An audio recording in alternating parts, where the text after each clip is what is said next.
Shalom and welcome to today's virtual Israel tour. Over the last 2 weeks, we've been talking about some of the amazing outcomes of the 1967 Six-Day War. Today, we want to show you a prophetic shift that occurred when the Temple Mount came back into Jewish hands, opening the door to the building of the third Jewish temple. Some called it a kiss from heaven.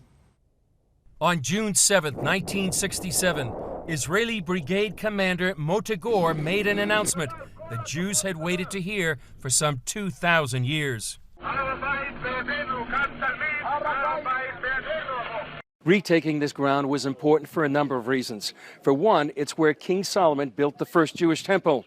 After the Babylonians destroyed it, Zerubbabel laid the foundation stone for a second temple that was later expanded by King Herod. It fell at the hands of the Romans in 70 A.D. When Commander Gur declared that the Temple Mount was back in Jewish hands, it rekindled hope for a long-awaited Third Temple. The Six-Day War was a miracle of biblical proportions and was a cataclysmic opening of a new era for Israel and for the whole world. Rabbi Chaim Richman of the Temple Institute is dedicated to rebuilding the Jewish temple.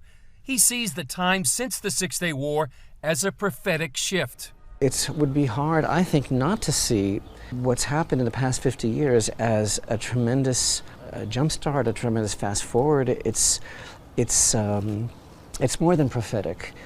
It's like a kiss from heaven, you know, it's like a divine kiss. It's an intimate brush with the reality of God's compassion and love, and He keeps His promises. The Institute shares a key connection to the battle for Jerusalem.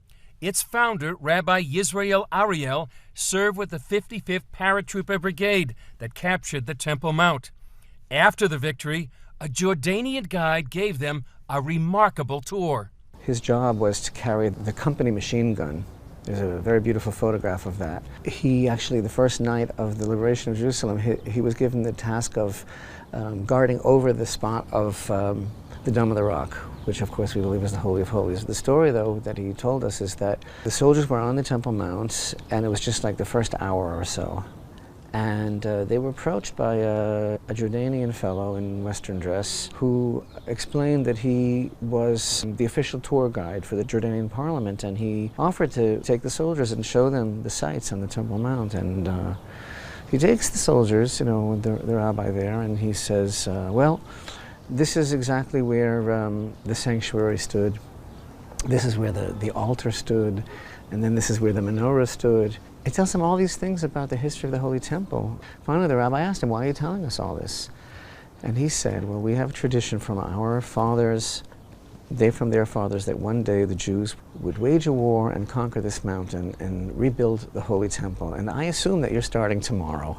And I want this to be my part in helping you. What was their reaction to that story? Well, gosh, I guess they were pretty surprised, but the bottom line is, in hindsight, it doesn't look like we were ready. 50 years later, that's changed, with the Temple Institute preparing blueprints and gathering official temple elements, such as the priestly garments.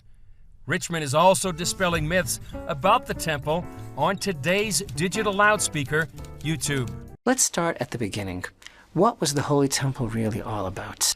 All of this means talk of rebuilding the temple is no longer considered a fringe idea. Today, there is a lobby in the Knesset of how many members of Knesset that are constantly speaking about Jewish rights to pray on the Temple Mount. There are members of Knesset that actually talk about the rebuilding of the Holy Temple. Do you understand that 20 years ago, these people wouldn't have been given a moment on prime time television in Israel to say these things? They would have been laughed out. So a few years ago, this was considered fringe?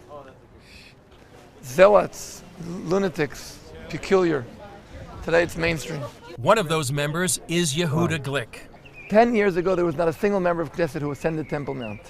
Today, we have 20 of the Knesset members who are interested in ascending Temple Mount, praying on the Temple Mount, and are part in the battle for the redemption of the Temple Mount and for bringing the Temple Mount back into the center of the next step in the redemption process. Richman sees the temple through the eyes of the prophet Isaiah, who wrote 3,000 years ago that God's house would be a house of prayer for all nations. It means basically that there's a God in the world and that the best is yet to come, and that we are so connected to Him and to each other and to that purpose and to all humanity. And it's just a wonderful privilege to be here with you today, to be looking out over Jerusalem and to realize that we're living in probably the most important time in history. If you believe in the God of Israel and you see His hand on His people and you understand the tremendous changes that have gone on over the years, you see that the one who brought us this far isn't finished and will keep His promises. Chris Mitchell, CBN News, the Temple Mount, Jerusalem. If you'd like to know more about the Six-Day War, this pivotal and many say prophetic time in Israel's history, CBN Documentaries produced a docudrama called In Our Hands, The Battle for Jerusalem. If you'd like a copy for yourself, your home group, or your church, you can go to cbn.com/inourhands. Tomorrow, the Ark of the Covenant that traveled with the children of Israel through the desert on their journey to the Promised Land. We'll take a look at where some believe the missing ark might be.